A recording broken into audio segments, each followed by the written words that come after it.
हरे कृष्णा। श्री पद्म पुराण की जय। आज सुनिए आगे की कथा। महादेव जी कहते हैं कि देवी, अब मैं साबरमती नदी के अर्थात साबरमती नदी के महात्म्य का यथावत वर्णन करता हूँ। मुनि श्रेष्ठ कश्यप ने इसके लिए बहुत बड़ी तपस्या की थी। एक दिन की बात है, महर्षि कश्यप नैमिषारण्य में गए। वहां ऋषियों के साथ उन्होंने बहुत देर तक वार्तालाप किया। उस समय ऋषियों ने कहा, कश्यप जी, आप हम लोगों की प्रसन्नता के लिए यहाँ गंगा जी को लेकर आइए। प्रभु, वह सरिताओं में श्रेष्ठ गंगा आपके ही नाम से प्रसिद्ध होंगी। उन महर्षियों की बात सुनकर कश्यप जी ने उन्हें प्रणाम किया और वहां से चलकर वे आबू के जंगल में सरस्वती नदी के समीप आए। वहां उन्होंने अत्यंत दुष्कर तपस्या की। वे मेरी ही आराधना में संलग्न थे। देवी, उस समय मैंने उन्हें प्रत्यक्ष दर्शन दिया और कहा, विप्रवर, तुम्हारा कल्याण हो तो मुझसे मनवांचित वर मांगो। तब ऋषि कश्यप ने कहा, देवदेव जगतपते महादेव, आप वर देने में समर्थ हैं। आपके मस्तक पर जो ये परम पवित्र पाप हारिणी गंगा स्थित हैं, इन्हें विशेष कृपा करके मुझे दे दीजिए। आपको नमस्कार है। पार्वती, उस समय मैंने महर्षि कश्यप से कहा, द्विज श्रेष्ठ, लो अपना वर। ऐसा कहकर मैंने अपने मस्तक से एक जटा उखाड़कर उसी के साथ उन्हें गंगा जी को दे दिया।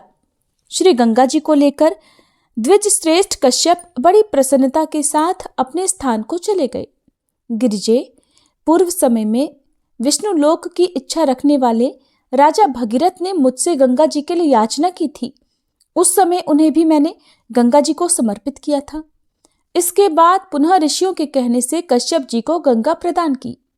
ये काश्यपी गंगा समस्त रोग और दोषों का नाश करने वाली है। सुंदरी, भिन्न भिन्न युगों में ये गंगा संसार में जिन जिन नामों से विख्यात होती है, उनका यथार्थ वर्णन करता हूँ, सुनो।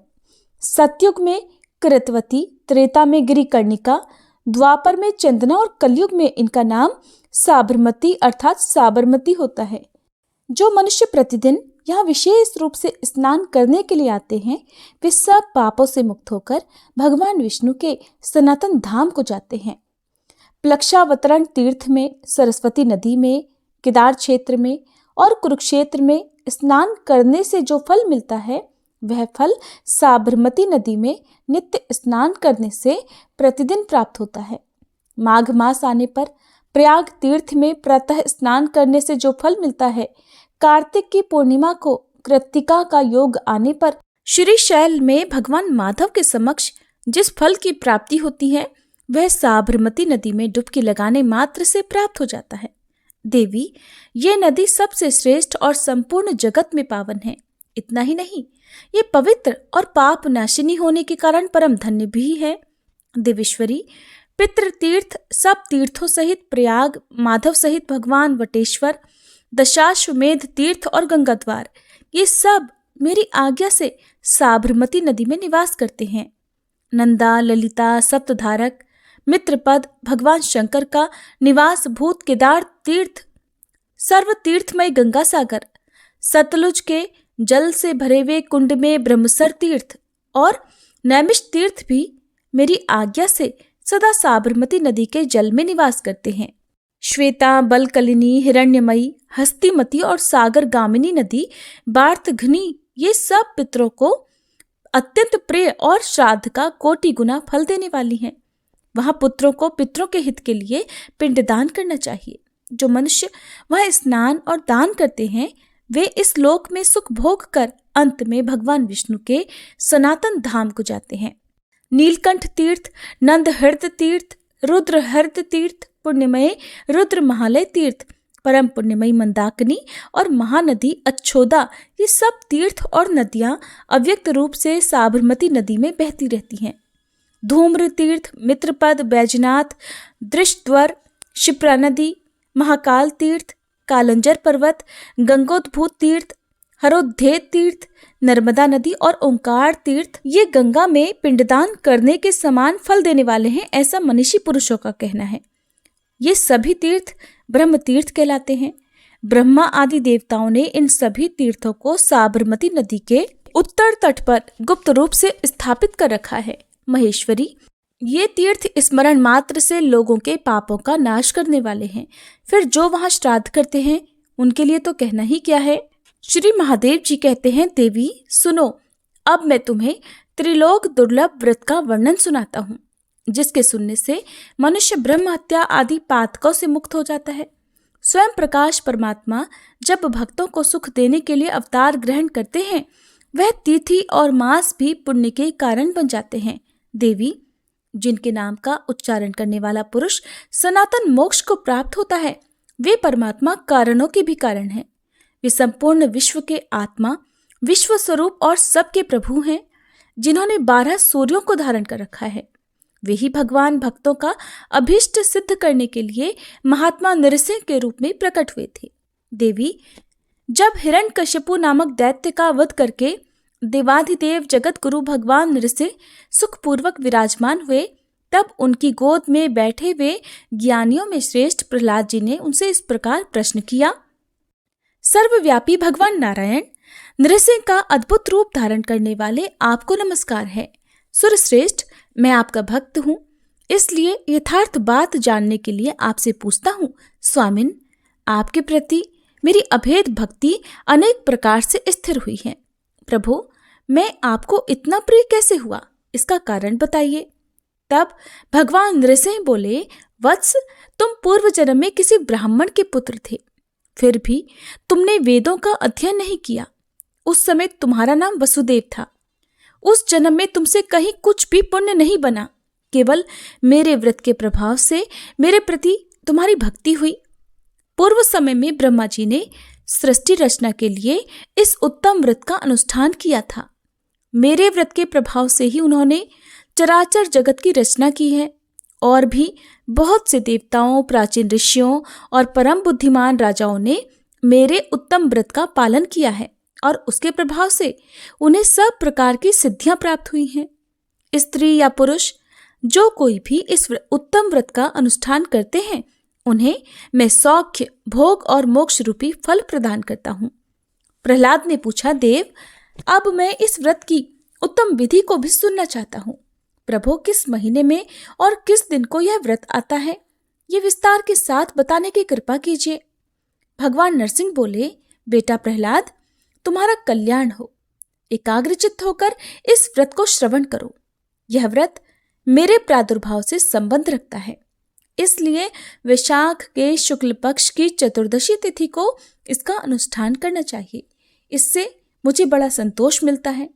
पुत्र, भक्तों को सुख देने के लिए जिस प्रकार मेरा आविर्भाव हुआ, वह प्रसंग भी सुनो। पश्चिम दिशा में एक विशेष कारण से मैं प्रकट हुआ था। वह जगह अब मूल स्थान वर्तमान में मुल्तान क्षेत्र के नाम से प्रसिद्ध है, जो परम पवित्र और समस्त पापों का नाशक है। उस क्षेत्र में हारीत नामक एक प्रसिद्ध ब्राह्मण रहा करते थे, जो वेदों के पारगामी विद्वान और ज्ञान ध्यान में तत्पर रहने वाले थे। उनकी पत्नी का नाम था लीलावती। वो भी परम पुण्यमयी सतीरूपा और स्वामी के अधीन रहने वाली थी। उन दोनों ने बहुत समय तक बड़ी भारी तपस्या की। तपस्या में ही उनके 21 युग बीत गए। तब उस क्षेत्र में प्रकट होकर मैंने उन दोनों को प्रत्यक्ष दर्शन दिया। उस समय उन्होंने मुझसे कहा, भगवान, अगर आप मुझे वर देना चाहते हैं तो इसी समय आपके समान पुत्र मुझे प्राप्त हो जाए। बेटा प्रहलाद, उनकी बात सुनकर मैंने उत्तर दिया, ब्राह्मण, निस्संदेह मैं आप दोनों का पुत्र हूं, किंतु मैं संपूर्ण विश्व की सृष्टि करने वाला साक्षात परात्पर परमात्मा हूं, सदा रहने वाला सनातन पुरुष हूं, इसलिए मैं गर्भ में निवास नहीं करूंगा। तब हारीत ब्राह्मण ने कहा, अच्छा प्रभु, ऐसा ही हो। तब से मैं भक्त के कारण उस क्षेत्र में निवास करता हूँ। मेरे श्रेष्ठ भक्त को चाहिए कि उस तीर्थ में आकर मेरा दर्शन करे। इससे उसकी सारी बाधाओं का मैं निरंतर नाश करता रहता हूँ। जो हारीत और लीलावती के साथ मेरे बाल रूप का ध्यान करके रात्रि में मेरा पूजन करता है, वह नर से नारायण हो जाता है। पुत्र, मेरे व्रत का दिन आने पर भक्त पुरुष सवेरे दंत धावन करके अर्थात दांत साफ करके इंद्रियों को काबू में रखते हुए मेरे सामने व्रत का संकल्प करे कि भगवान, आज मैं आपका व्रत करूंगा, इसे निर्विघ्नता पूर्वक पूर्ण कराइए। व्रत में स्थित होकर दुष्ट पुरुषों से वार्तालाप आदि नहीं करना चाहिए। फिर मध्याह्न काल में नदी आदि के निर्मल जल में, घर पर, देव संबंधी कुंड में या फिर किसी सुंदर तालाब के भीतर वैदिक मंत्रों से स्नान करे। मिट्टी, गोबर, आंवले का फल और तिल लेकर उनसे सब पापों की शांति के लिए विधि पूर्वक स्नान करे। इसके बाद 2 सुंदर वस्त्र धारण करके संध्या, तर्पण आदि नित्य कर्म का अनुष्ठान करना चाहिए। उसके बाद घर लीपकर उसमें सुंदर अष्टदल कमल बनाए। कमल के ऊपर पंचरत्न सहित तांबे का कलश स्थापित करे। कलश के ऊपर चावलों से भरा हुआ पात्र रखे और पात्र में अपनी शक्ति के अनुसार सोने की अथवा मिट्टी की लक्ष्मी सहित मेरी प्रतिमा बनाकर स्थापित करे। इसके बाद उसे पंचामृत से स्नान कराए। फिर शास्त्र के ज्ञाता और लोभहीन ब्राह्मण को बुलाकर आचार्य बनाए और उसे आगे रखकर भगवान की पूजा अर्चना करे। पूजा के स्थान पर एक मंडप बनाकर उसे फूलों के गुच्छों से सजा दे। फिर वर्तमान ऋतु में सुलभ होने वाले फूलों से और षोडशोपचार की सामग्रियों से विधि पूर्वक मेरा पूजन करे। पूजा में नियम पूर्वक रहकर मुझसे संबंध रखने वाले पौराणिक मंत्रों का उपयोग करे। जो चंदन, कपूर, रोली, सामयिक पुष्प और तुलसी दल मुझे अर्पण करता है वह निश्चय ही मुक्त हो जाता है। सभी कामनाओं की सिद्धि के लिए जगत गुरु श्री हरि को सदा कृष्णा गरु का बना हुआ धूप निवेदन करना चाहिए, क्योंकि वह उन्हें बहुत ही प्रिय है। एक महान दीप जलाकर रखना चाहिए जो अज्ञान रूपी अंधकार का नाश करने वाला है। फिर घंटे की आवाज के साथ बड़े रूप में आरती उतारनी चाहिए। इसके बाद नैवेद्य निवेदन करें, जिसका मंत्र इस प्रकार है: नैवेद्यम शर्कराम चापी भक्ष्य भोज्य समन्वितम ददामि ते रमाकांत सर्व पापक्षयम कुरु। अर्थात हे लक्ष्मीकांत, मैं आपके लिए भक्ष्य भोज्य सहित नैवेद्य और शर्करा निवेदन करता हूँ, आप मेरे सब पापों का नाश कीजिए। इसके बाद भगवान से इस प्रकार प्रार्थना करें: हे नृसिंह, हे अच्युत, हे देवेश्वर, आपके शुभ जन्मदिन को मैं सब भोगों का परित्याग करके उपवास करूंगा। स्वामिन, आप इससे प्रसन्न हो और मेरे पाप और मेरे जन्म जन्मांतर के बंधन को दूर करें। ऐसा कहकर फिर व्रत का पालन करें। रात में गीत और बाजों की ध्वनि के साथ जागरण करना चाहिए। भगवान नृसिंह की कथा से संबंध रखने वाले पौराणिक प्रसंग का पाठ भी करना चाहिए। फिर प्रातःकाल होने पर स्नान के बाद पूर्वोक्त विधि से यत्न पूर्वक मेरी पूजा करे। उसके बाद स्वस्थ चित्त होकर मेरे आगे वैष्णव श्राद्ध करे। इसके बाद इस लोक और परलोक दोनों पर विजय पाने की इच्छा से किसी योग्य ब्राह्मण को इन वस्तुओं का दान करना चाहिए।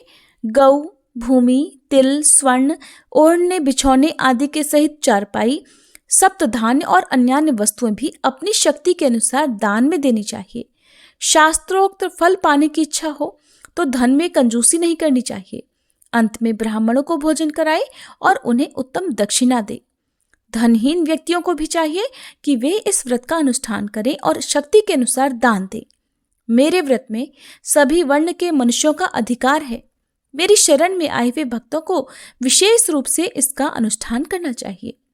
श्री महादेव जी बोले, हे पार्वती, इसके बाद व्रत करने वाले पुरुष को इस प्रकार प्रार्थना करनी चाहिए कि विशाल रूप धारण करने वाले भगवान नृसिंह करोड़ों कालों के लिए भी आपको परास्त करना कठिन है। बाल रूपधारी प्रभो, आपको नमस्कार है।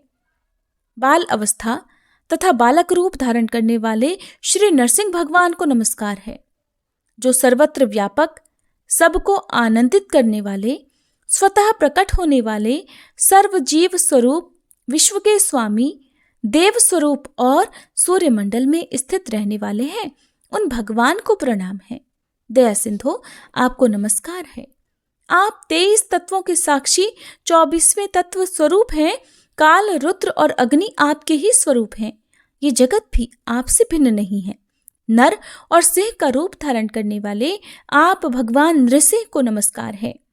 देवेश, मेरे वंश में जो मनुष्य उत्पन्न हो चुके हैं और जो उत्पन्न होने वाले हैं, उन सबका दुखदायी भवसागर से उद्धार कीजिए। जगतपते, मैं पातक के समुद्र में डूबा हुआ हूँ।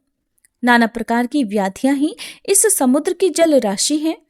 इसमें रहने वाले जीव मेरा तिरस्कार करते हैं। इस कारण मैं महान दुख में पड़ गया हूँ। शेषशायी देवेश्वर, मुझे अपने हाथों का सहारा दीजिए और इस व्रत से प्रसन्न होकर मुझे भोग और मोक्ष प्रदान कीजिए। इस प्रकार प्रार्थना करके विधि पूर्वक देवता का विसर्जन करें। उपहार आदि की सभी वस्तुएं आचार्य को निवेदन करें। ब्राह्मणों को दक्षिणा से संतुष्ट करके विदा करें। फिर भगवान का चिंतन करते हुए भाई बंधुओं के साथ भोजन करें। जिसके पास कुछ भी नहीं है, ऐसा दरिद्र मनुष्य भी अगर नियम पूर्वक नृसिंह चतुर्दशी को उपवास करता है तो वह निस्संदेह 7 जन्म के पापों से मुक्त हो जाता है। जो भक्ति पूर्वक इस पाप नाशक व्रत का श्रवण करता है, उसकी ब्रह्म हत्या दूर हो जाती है। जो मनुष्य इस परम पवित्र और गोपनीय व्रत का कीर्तन करता है, वह संपूर्ण मनोरथों के साथ ही इस व्रत के फल को भी पा लेता है। जो मध्याह्न काल में यथाशक्ति इस व्रत का अनुष्ठान करता और लीलावती देवी के साथ ही हरित मुनि और भगवान नृसिंह का पूजन करता है, उसे सनातन मोक्ष की प्राप्ति होती है। इतना ही नहीं, वह श्री नरसिंह भगवान के प्रसाद से सदा मनोवांछित वस्तुओं को प्राप्त करता रहता है। उस तीर्थ में परम पुण्यमयी सिंधु नदी बहुत ही रमणीय है। उसके समीप मूल स्थान नामक नगर आज भी वर्तमान है। उस नगर का निर्माण देवताओं ने किया था। वहीं महात्मा हारीत का निवास स्थान है और उसी में लीलावती देवी भी रहती हैं। सिंधु नदी के निकट होने से वहां निरंतर जल के प्रबल वेग की प्रतिध्वनि सुनाई पड़ती है।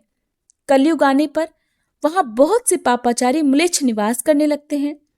हे देवी, भगवान नृसिंह के प्रादुर्भाव काल में जैसा अद्भुत शब्द हुआ था, उसी के समान प्रतिध्वनि वहां आज भी सुनाई देती है। ब्रह्मत्या, स्वर्ण चुराने वाला, शराबी और गुरुपत्नी के साथ समागम करने वाला ही क्यों न हो, जो मनुष्य सिंधु नदी के तट पर जाकर विशेष रूप से स्नान करता है, वह निश्चय ही श्री नरसिंह के प्रसाद से मुक्त हो जाता है। जो मनुष्य वहां 10 रात निवास करते हैं, उन्हें पुण्यात्मा जानना चाहिए। जो वहां मांस खाते और शराब पीते हैं, वे अधर्म के मूर्तिमान स्वरूप और महापापी हैं। भगवान नृसिंह के नाम से प्रसिद्ध एक ही तीर्थ है जो बहुत ही उत्तम और विस्तृत है। उसका श्रवण करने मात्र से मनुष्य तत्काल पाप मुक्त हो जाता है। हरे कृष्णा। आज के अध्याय में बस इतना ही। उम्मीद है ये वीडियो आपको पसंद आई होगी। इसके आगे का वृतांत आप सभी अगले अध्याय में जरूर सुनिएगा।